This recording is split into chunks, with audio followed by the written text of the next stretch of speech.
സാമ്പത്തിക ലാഭം ലക്ഷ്യം വെച്ച് ചിലർ നടത്തിയ ഗൂഢാലോചനയാണ് കൂട്ടക്കൊലയ്ക്ക് പിന്നിലെന്നായിരുന്നു കൊളക്കാടൻ മൂസ ഹാജി നൽകിയ ഹർജിയിലെ വാദം.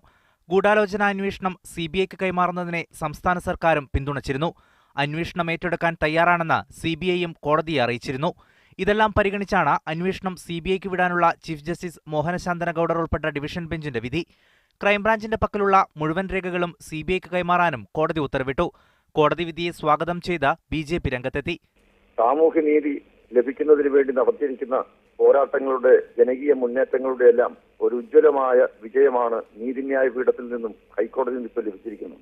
ഇത് കേരളത്തിലെ ജനങ്ങളെ സംബന്ധിച്ചിടത്തോളം സ്വൈരതയും സമാധാനവും ശാന്തിയും നാട്ടിൽ നിലനിൽക്കണമെന്ന് ആഗ്രഹിക്കുന്ന എല്ലാവരുടെയും ചിരകാലമായിട്ട് അവർ ആഗ്രഹിച്ചു വന്നിരുന്ന ഒരു കാര്യമാണ്. കുറ്റവാളികൾ ശിക്ഷിക്കപ്പെടണമെന്നാണ് ലീഗ് നിലപാടെന്നും കോടതി ഉത്തരവ് സ്വാഗതാർഹമാണെന്നും League general secretary KPA Majeed പ്രതികരിച്ചു. UDF കാര്യം തീരുമാനമെടുത്ത് ഗവൺമെൻറ് തീരുമാനിച്ച് കേന്ദ്ര ഗവൺമെൻറ് നേരത്തെ അറിയിച്ചതാണ്.